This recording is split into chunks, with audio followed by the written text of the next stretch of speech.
సరే అక్క వస్తాంలే. అక్కోళ్ళు ఆదివారం ఫంక్షన్ పెట్టుకున్నారు, రమ్మన్నారు, చెప్పారు ఫోన్ చేసి. అవునా, వెళ్దామా మరి? నువ్వు చిట్టి పోయిరండి.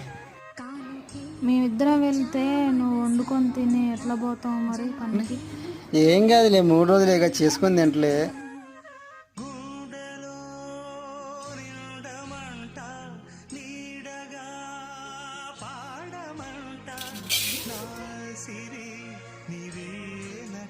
సుందరి నేనేను వంట చూడని నీలో నన్నంత కానుకే ఇచ్చా మనసంత జన్మకే తోడై నేనంత.